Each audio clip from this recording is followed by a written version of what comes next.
Isa sa pinakamagandang daan din dito itong Mangat Rizal. Kita nyo, ganda ng espalto. Tapos ilang lanes to? 1, 2, 3, 4, 5, 6 lanes.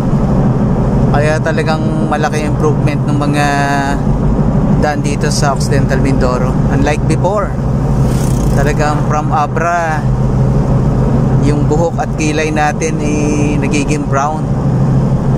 Kaya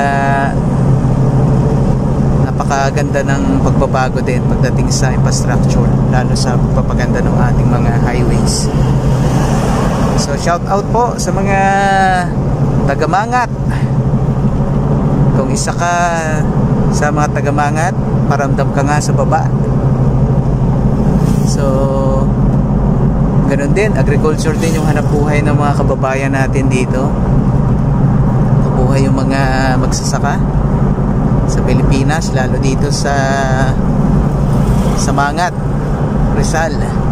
Part na nga pala ito ng Rizal, mga kalayas. So ayun, no? Almost ano na tayo, sulong-solo natin yung highway. Kaya talagang tip natin, magbiyahe kayo ng mas maaga.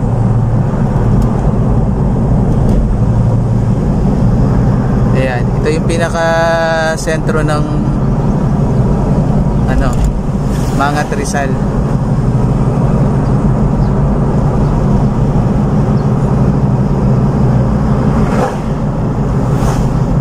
Karamihan tanim dito mga munggo, sibuyas, palay.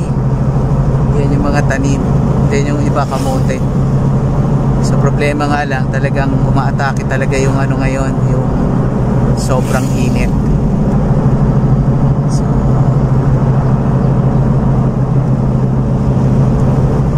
ang kagandahan lang dito, may mga puno-puno. Kaya sarap talaga ngayon magtumambay doon sa ilalim ng puno na nakaduyan. Yan, yung part na yan, sarap dyan tumambay. Yung may mga puno dyan, malamig. So maikli lang naman itong Mangat na to. Ang malawak lang dito talaga yung kanilang land area. Pero yung pinakabayan, maikli lang.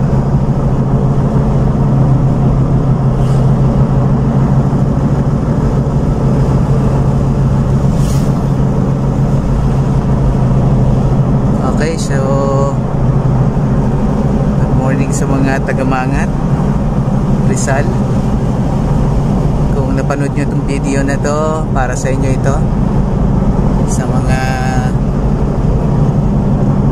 kababayan natin dito sa Mangat Rizal.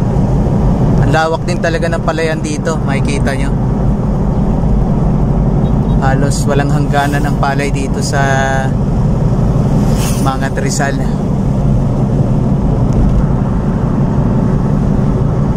Okay, so dito lang. Salamat sa panunood.